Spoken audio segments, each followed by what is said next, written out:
이 사랑이 능력이라는 거예요. 하나님의 사랑이 능력을 끌어오는 거고, 기름 부음은 뭡니까? 기름 부음은 성령님을 의미해요. 근데 또 성령의 능력을 의미하기도 합니다. 근데 아까 오전에도 말했듯이 성령님은 또 하나님이시잖아요. 하나님은 또한 사랑이시고, 그러니까 기름 부음 자체가 성령이에요. 다시 말해서 기름 부음 그 자체가 바로 하나님의 사랑입니다.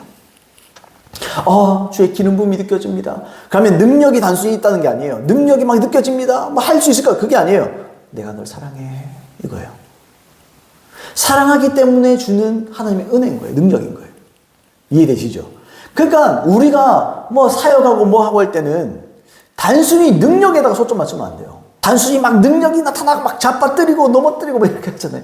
장풍수나 막 잡아뜨리고 뭐 그럴 수 있어요. 그걸 부정하지 않겠습니다. 근데요, 목적은 잡아뜨리는 게 아닙니다. 넘어지는 게 목적이 아니에요.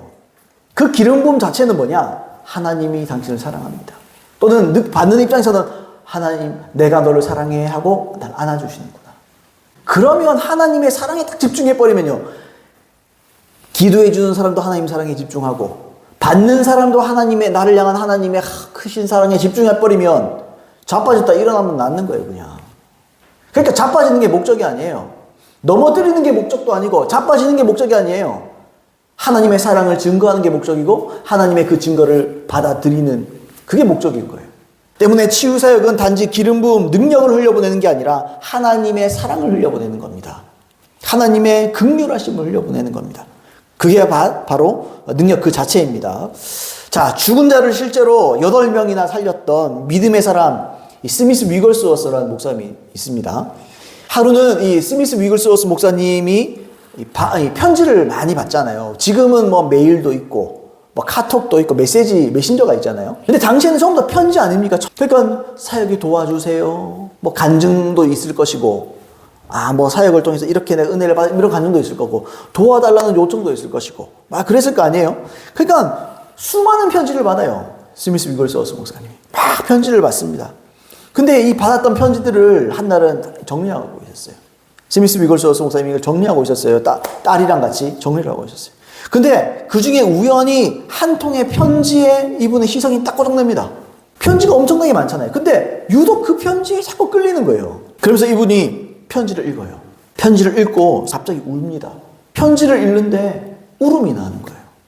하나님의 긍휼하심이 이 편지에 임해 있다. 이걸 느끼기 시작해요. 그리고 막 웁니다. 그리고 딸에게 이걸 건네줘요. 딸이 이해가 안 되는 거예요. 그게 막 물어봅니다. 아빠 왜 우냐고. 여기에 도움 요청을 하는 편지가 수백 통이나 되는데 이 편지에 있는 이게 도대체 다른 편지랑 뭐가 다르냐고. 편지 이렇게 많은데 왜 유독 여기에 이렇게 울면서 그러냐. 물어봤어요. 그러니까 아주 단호하게 말해요. 내가 꼭 가봐야 되겠다. 난 요 주소로 지금 바로 당장 가봐야겠다. 이러고 바로 편지에 있는 주소를 가지고 바로 그 집으로 쫓아갑니다. 그래서 그 집에 가니까 17살 된 여자아이가, 이 소녀죠, 소녀. 귀신 들려 있는 거예요. 귀신이 들려 있었습니다. 그러니까 소리를 막 지르고 막 발악을 하는 거예요. 남자 3명이 달라붙어도 못 이겨요, 힘을. 이 초자연적인 힘이 이게 귀신의 힘이잖아요. 그러니까 막 남자들이 막 달라붙고 해도 진정시킬 수가 없어요. 막 고래고래 소리를 지르고 비명을 지르고 막 그러는 겁니다. 근데 스미스 위글스워스 목사님 그 집으로 딱 갔어요. 그러니까 그 귀신 들린 소녀가 딱 알아보는 거예요. 성경적이죠. 사도 바울도 알아보잖아요, 귀신들이. 알아보더니 딱 멈춰요, 자기가. 딱 사납게 막 날뛰는 거 딱 멈추고 그러는 거예요. 이 스미스 위글스워스 목사님. 나는 당신이 누군지 압니다. 지극히 높으신 하나님의 종 위글스워스 윤이요. 딱 알아보는 거예요. 소문나요. 이렇게 소문나야지. 하나님의 사람, 하나님의 종, 또 여러분 그리스도인도 다 마찬가지예요. 유튜브에 이름 좀 올라 그렇게 유명한 게 아니에요, 단순히. 이름만 알릴 뿐이지. 여러분, 영적인 세계에서 거장이 돼야 돼요. 영적인 세계에서 귀신들이 알아봐야 돼요. 나를 쫓아낼 수 있는 사람이다.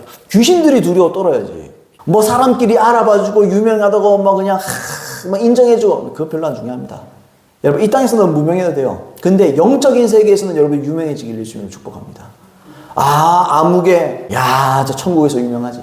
그 권사님, 유명하지. 내가 그거 알지. 이 땅에서는 이름도 없고 빛도 괜찮아요. 근데 하나님이 아셔야 되고, 귀신들이 알아봐야 돼요. 내가 제가 제가 뜯어 죽여야 되겠다. 저거. 아니면 우리가 망하게 생겼다. 그래서 뭐 알아보는 거예요. 그래서 위글스워스 목사님이 또 뭐 보통 믿음의 사람입니까? 이분이 믿음의 사도라 그러거든요. 이분이 딱 그러는 거예요. 예수의 이름으로 입 다물어라. 떠들려고 온 거 아니다. 입 다물어라 그래요. 입 다물어라. 그러니까 위글스워스 목사님이 딱 두려워하는 거죠. 그 여자가, 이 귀신 들리는 여자가 두려워하는 거죠. 그러니까 이 사람이 이제 소녀가 막 구석으로 막 끌려갑니다. 구석으로 막 몰려갑니다. 이 소녀를 통해서 귀신이 그래요. 이 아이는 우리 거다. 못 가져간다. 위글스워스 목사님이 딱 그래요.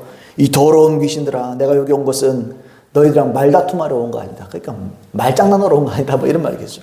난 말 섞으러 온 거 아니다. 내가 나사렛 예수 그리스도 이름으로 명령하노니 나와라. 그게 12귀신이 다 나가버려요. 그리고 그 즉시로 온전하게 돼버립니다. 지금 위글스워스 목사님이 뭘 따라갔습니까, 지금? 긍휼을 따라간 거죠. 사랑을 쫓아간 거예요. 그래서 그 편지를 받고 거기서 긍휼을 느끼자마자 달려간 거예요. 그 주소로. 집 주소로 찾아간 거예요. 그러니까 막 쌩 난리를 지고 있잖아요. 물론 예수 이름의 권세가 있죠. 근데 보세요. 사도 바울이 귀신을 자기 복음 전하는 걸 방해하는 귀신 들린 여종이 있었습니다. 근데 보시면 바로 못 쫓아내요, 귀신을. 왜냐면 성령의 나타남이 없으니까 사도 바울이 며칠 동안 그래서 막 골치 아파합니다. 사도행전에 나와요. 그러니까 어느 순간이 되니까 사도 바울이 딱 얘기해요. 귀신아 나가라. 떠나가라. 저주를 받고 떠나가라. 뭐 그렇게 얘기해요. 그러니까 딱 자유케 돼버리거든요. 그게 무슨 말이냐면 그건 성령의 나타남이 있어야 되잖아요. 사도 바울도. 그러니까 성령의 나타남이 있어야 되는데 긍휼을 쫓아가니까 성령의 나타남이 있잖아요. 제 말은. 그러니까 성령의 나타남이 있어야 된다는 말은 성령은 곧 하나님이라니까요. 성령의 나타남을 쫓는 거 물론 그게 은사이기도 해요. 맞아요. 근데 그건 성령의 인도하심이기도 해요. 긍휼을 쫓아가면 하나님의 역사가 나타난다는 거예요. 주님을 쫓아가세요. 사랑을 쫓아가세요. 그럼 능력이 나타나는 줄로 믿습니다. 그래서 이 내용을 정리했던 이 스미스 위글스워스 목사님과 굉장히 절친했던 알버트 히버트라는 사람이 쓴 책 중에 한 내용이거든요. 그 책에 보시면 사람들이 종종 내게 위글스워스의 능력의 비결에 대해서 물어오곤 했습니다. 물론 그 비결은 여러 가지가 있습니다. 그의 능력의 비결 중 하나를 든다면, 가장 대표적인 하나를 제가 들어본다면 도움이 필요한 자들에 대한 사랑하고 불쌍히 여기는 그의 마음입니다. 그 능력이 딴 게 아니더라. 뭐 믿음도 대단하고 다 좋다, 다 대단하다, 엄청난 분이다. 근데 가장 대표적으로 할 수 있다는 게 뭐냐? 결국 사랑이더라. 도움이 필요한 자를 절대로 무시하지 않고 그런 자들에게 불쌍히 여기고 사랑으로 대해주고 사랑으로 사역해주는 모습. 그렇게 사랑으로 사역하니까 역사는 일어나더라, 이런 말이에요. 여러분 이해하십니까? 이런 긍휼한 마음은 하나님께서 위글스워스 목사님께 부으신 겁니다. 사람은 사랑을 못 만들어내요. 이 부어진 하나님의 사랑과 긍휼하심이 그분을 인도해 나갔던 거예요. 따라서 우리가 우리 속에 역사하고 이끌어 가시는 그 사랑을 쫓아가면 우리 역시 우리 삶 가운데 이런 일들이 빈번하게 일어납니다.